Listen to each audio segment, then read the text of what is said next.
Hello everybody, welcome back to the Panel by Panel Comics YouTube channel with me, your host Jay. Today is my Panel by Panel comic review. We have 9 comics to talk about, so let's go ahead and get right into it.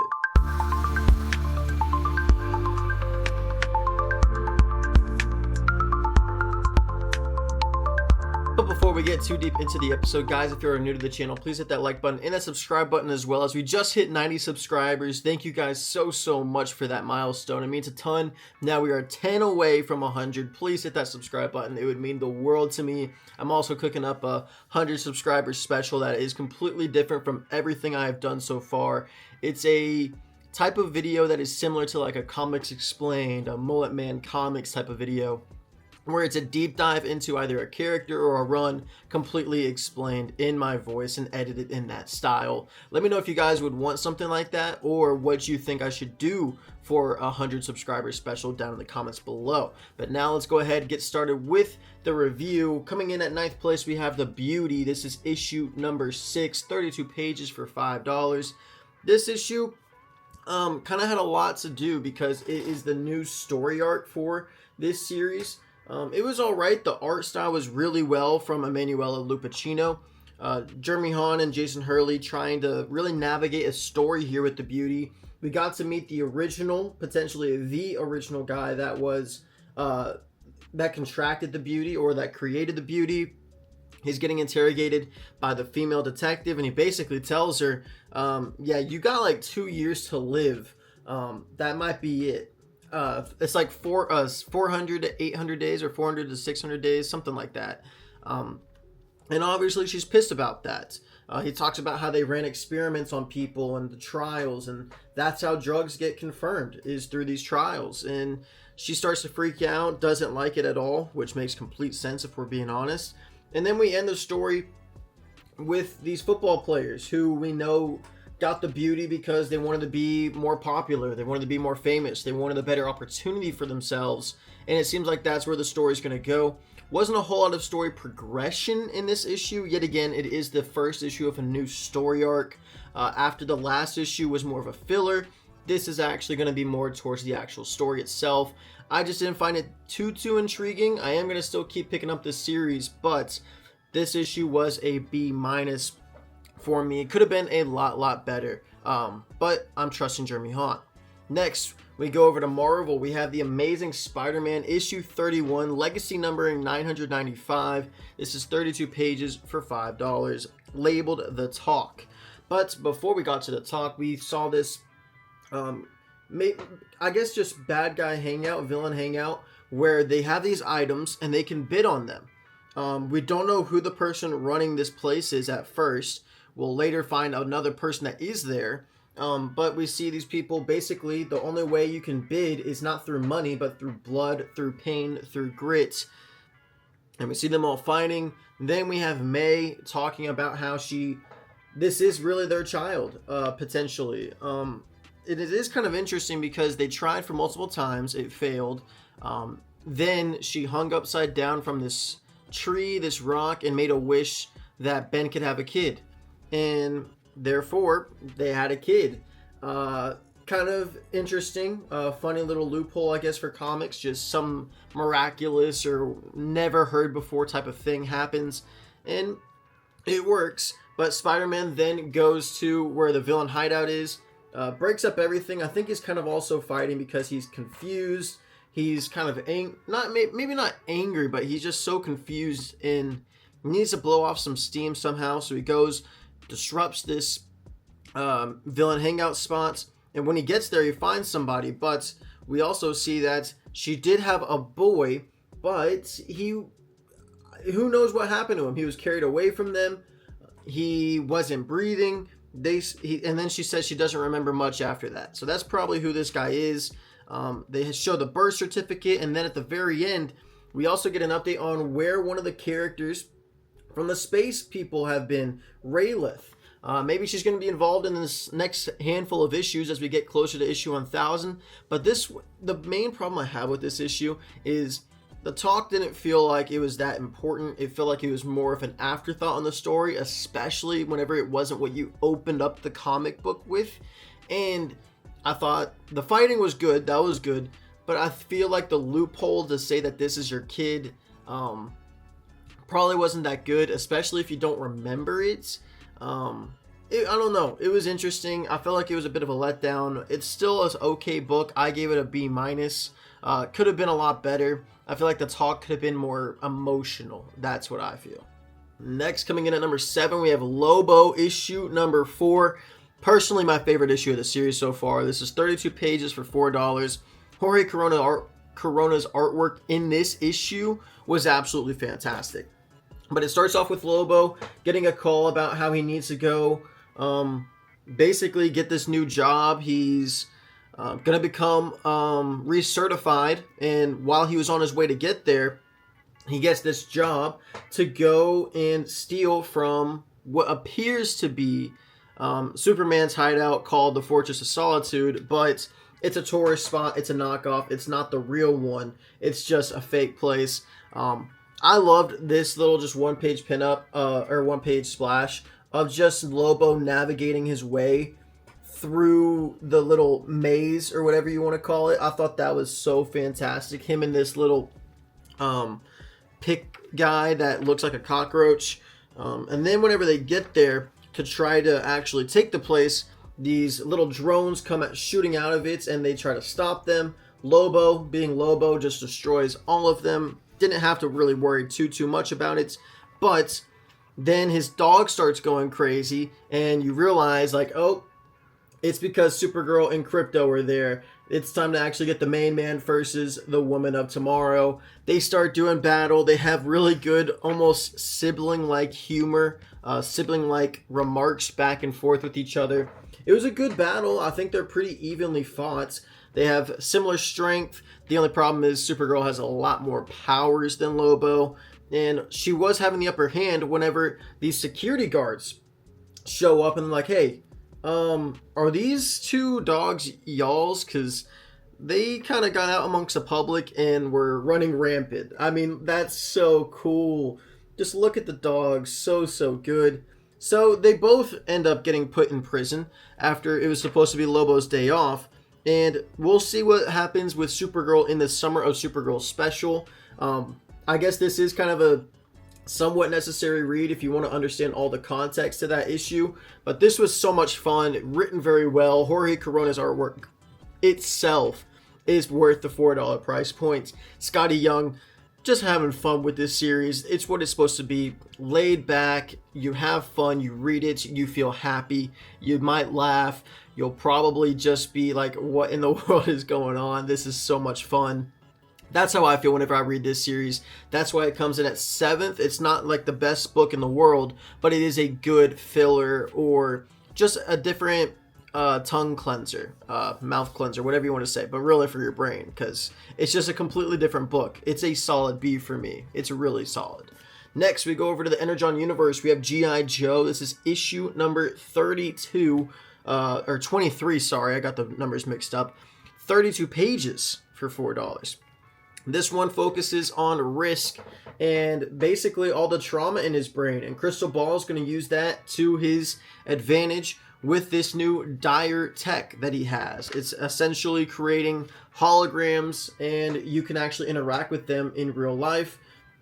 Then we get the Baroness and Deathstroke having some flirtatious stuff going on between them. If you did not know, in the series, I believe, or maybe in the old school comics, not quite sure when and where, but they were actually a couple. They got along really well, somewhat. I mean, as much as two people that are like them can. They decide, we'll team up with each other and go look for our friends. Risk then goes through this traumatic past where his parents were really rude to him. They thought that he was worthless, and maybe they beat him, who knows, but they definitely start beat him whenever he goes to this mansion. This fake dire tech is really doing its job, but then Mercer shows up out of nowhere, and you actually get a real person in there, and then you get Baroness and Rook.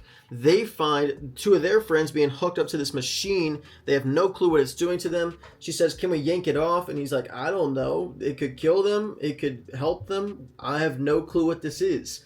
And then we get Mercer and Risk focusing more on the real life. Whenever this snake shows up, takes him out of whatever hologram that they were in, and then he starts biting the neck of Mercer, doing damage, and then a villain shows up saying, if you don't help me and you don't tell me who sent you here, I will use all of this technology to kill you. Really good issue, got a whole lot of insight into who Risk is, at least in this series. G.I. Joe, written by Joshua Williamson, is always going to be a great read. For me, it was a solid B+. Next, we go into the top 5. We have The Punisher, issue number 5. This is 32 pages for $5. Legacy numbering 284. We got Jigsaw and Punisher hacking and slashing each other all throughout this comic book.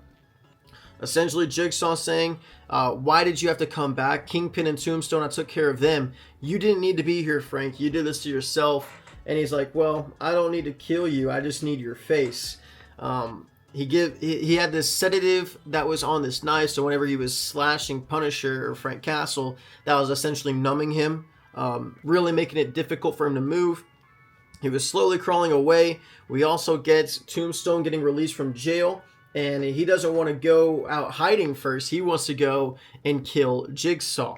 So he shows up to this place as Jigsaw's very narrowly about to kill Frank Castle, the Punisher, and he starts shooting up the place, trying to kill Jigsaw, but Punisher is already beating him to it. We don't know what happened to Jigsaw, but he stabbed him with that knife in the side of the head, which probably put him down because it had sedative on it. But also, Frank Castle shoots Jigsaw twice in the heart as he was trying to jump up and try to kill Frank. No clue what happened there. So then Frank just sets the whole place ablaze and was coming out to try to confront Tombstone. Not quite sure how that went down, but we also get Maddie Phipps talking about how Frank killed all those people back in, I think it was issue 3 in that bar. We know it was really Jigsaw, but she's pointing the blame towards Punisher. If I had one complaint about this series, it would be Jigsaw and Punisher look the exact same. I struggle sometimes to tell them apart while I'm reading this series. That would be my only complaint. I don't know if that's on purpose or not, but that would be my only complaint. Still a really fun issue. A whole lot of blood, a whole lot of gore. Punisher issue 5 was a solid B+ for me. Next, we go over to DC. We have End of Life. This is issue number 5. Eddie Stallion starting to become a bit of a person in this series. Essentially, the female gas station worker starts yelling at Eddie saying, hey, you need to do this or I'm going to get the cops involved. You claim nothing, none of this bad stuff, none of this happened before you were here. Sure, I'd get robbed, but they would never kidnap my kid. Basically guilt trapping Eddie into doing it. Eddie's like, okay, fine, I'll do it. Get some help from these female, these grandmas, I guess, who talk about essentially the carnival where Richard Smiley is it's his headquarters, I guess. I don't really know how to describe it. Anyways, goes back home, finds out that his grandpa is actually getting helped and getting bodies disposed of. He killed Jothar, and he's like, oh, that's kind of crazy. The grandpa essentially kicks him out at that point. He's like, this is my house, get out of here. It was a lot more complicated than that. Eddie was kind of being, I gotta run, I can't do this. And the grandpa's like, I just saved your ass and took a bullet for you and paid my own hard-earned money to clean up some kills that you had. I try to raise you right.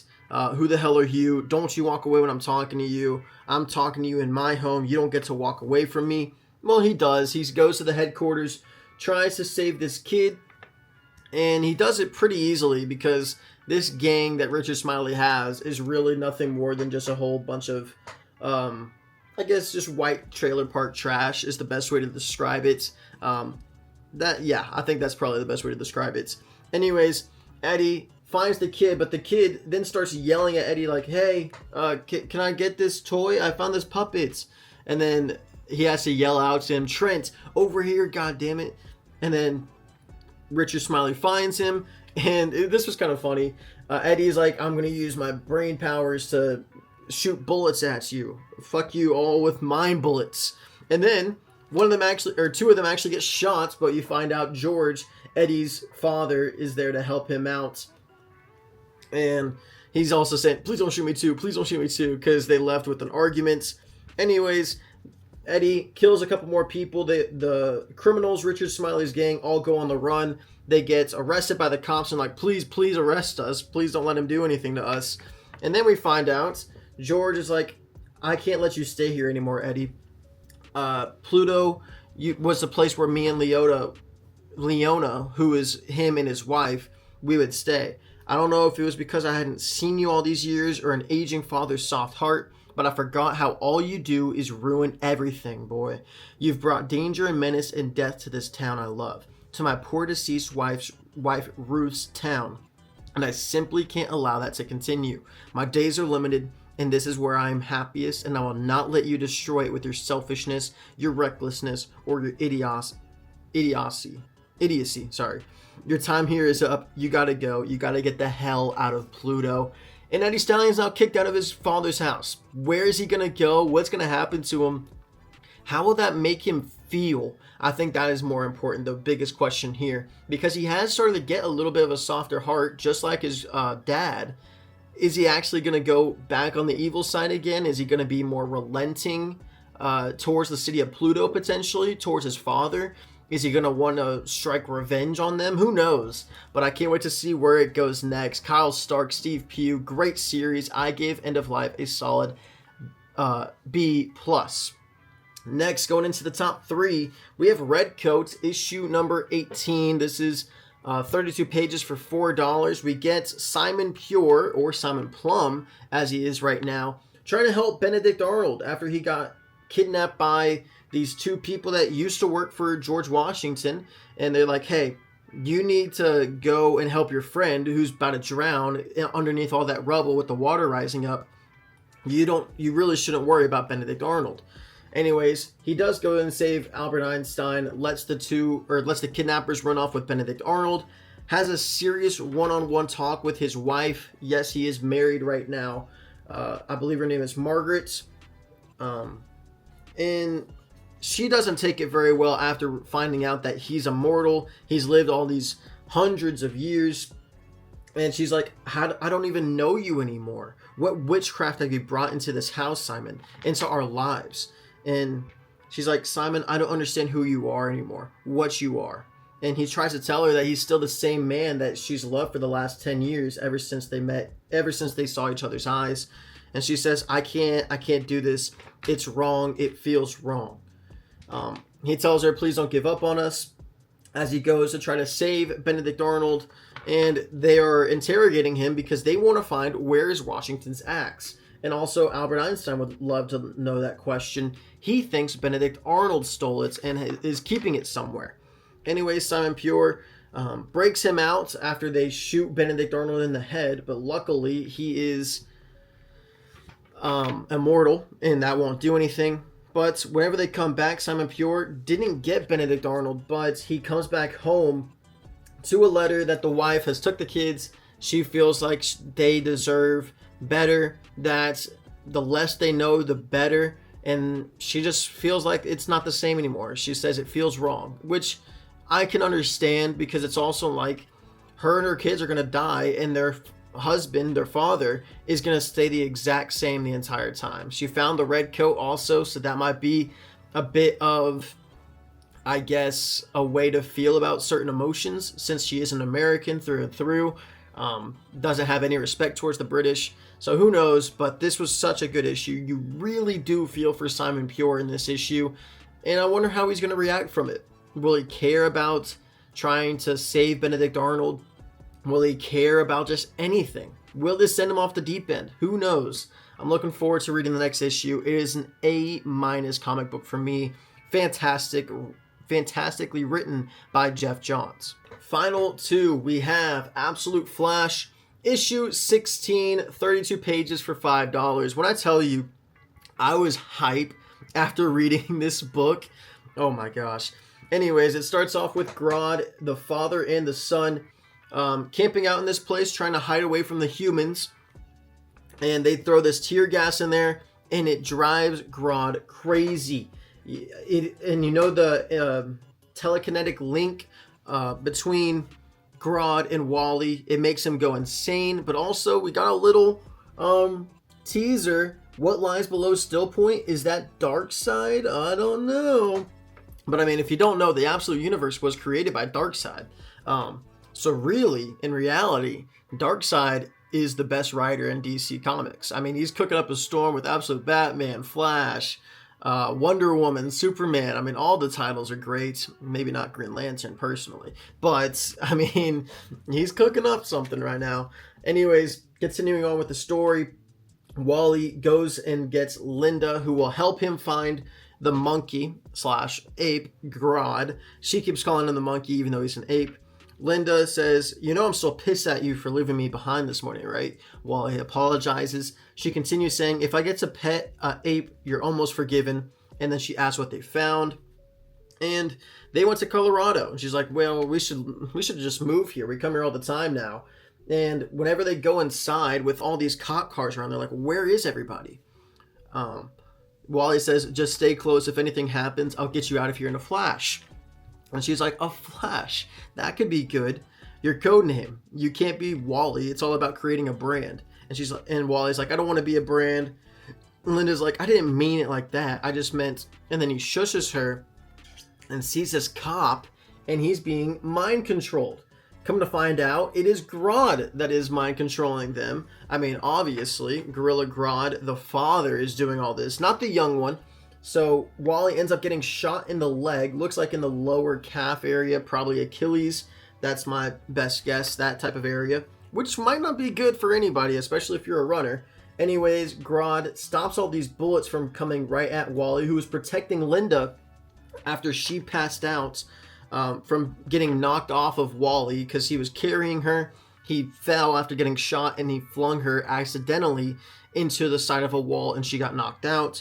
Grodd saves them, and he's like, after they get to a safe and remote area, Wally asks, "Where, Grodd? Where did your father go? What happened?" And then you show the interconnecting link about what happened and how Gorilla Grodd, the father, basically took control of all their brains and drugged them to a place that we don't know. But he always says, "Quiet, Grodd. More bad men. No more men, all Grodd."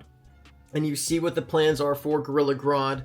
Linda gets to have some fun with the monkey, but whenever they come back and they're talking to each other, saying how Grodd actually thinks the Flash is a good name. Anyways, whenever we come back, we see the Rogues have made a decision. They are there. They have captured Grodd after he kind of went away. I don't know what he was doing, but he ran away to go get some supplies, I assume, something to help stop the bleeding with the Flash. And they say, "I'm sorry, kid. There's no other way. We gotta kill Grodd." And I mean, who do you feel more for? Do you feel like the Rogues are more justified? I mean, obviously the younger Grodd is... I mean, he seems like he's an all-right person, an all-right animal, an all-right emotional being. The father, on the other hand, he might just be off the deep end, because he says no men are good, all people are bad, only Grodd. And that could definitely be interpreted as a pretty evil person. So let me know what you guys think about that down in the comments. This book, though, had me absolutely hyped for the next issue. Absolute Flash issue 16 is an A comic book. I mean, it was fantastic. Would have been pick of the week on any other week. The only problem is Absolute Batman came out this week, and that is going to be my pick of the week. Issue 21, 32 pages for $5. I mean, I just want to give a shout out to this cover. I love the Penguin, how he's drawn. The two crutches that he has are assault rifles as well. Just looks so cool. His hands are on the magazine sizes. Really, really cool.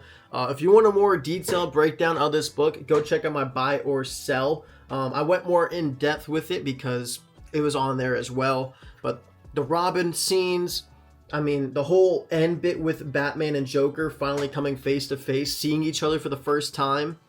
What that's going to lead to, who knows? Seeing the Robins and how Jason Todd is absolutely just... he doesn't care about anything except for getting justice, whether that determines death or capturing. The Jim Gordon and Bruce Wayne flashback was very, very touching. And then, like I said, the funeral scene was very important, and it will definitely lead to absolute Batgirl with Barbara Gordon saying how, then try to stop him, but don't do it for my father, because the Robins were saying we're going to get justice for your father because we still think Batman killed Jim Gordon. She says, don't do it for my father because my dad, he'd approve of Batman more than he'd approve of you and your initiative. Now, excuse me, I've got somewhere to be. Where is that somewhere to be? Who knows? I'm very interested in it. And then we got more of an insight into where Absolute Penguin, Absolute Harvey Dent, Croc, Riddler, what they've been doing and what they've been experiencing since then. And of course, this is a bit of a, I guess, spoiler. Batman, Joker, Jim Grimm meeting each other for the first time. I mean, Mr. Grimm, the Joker, absolutely terrifying. But we're just getting started, and I feel like that's exactly what that means for just this entire Absolute universe. I love that they're going through with it, just creating something new. It's what Marvel should have done with the Ultimate Universe. Just create something new. You don't have to just have a little mini series and then move on from it whenever you kind of feel like, I think we've run our course here. We can't come up with anything new. I hope that's not what this new Midnight line is for the Marvel Universe, but that'll be it for a different time. Absolute Batman, my pick of the week, an A+ comic book. But guys, let me know down in the comments what your #1 book was that you read this new comic book week. Was it Absolute Flash? Maybe Amazing Spider-Man, you enjoyed that. Maybe it was Lobo, G.I. Joe, I don't know. Maybe it's something I didn't even read this week. But let me know down in the comments what it was. But remember, keep reading those comics panel by panel. I'll see you guys in my next one for my top 10 comics coming out for new comic book day. But remember, have a great rest of your day, and I'll see you guys next time.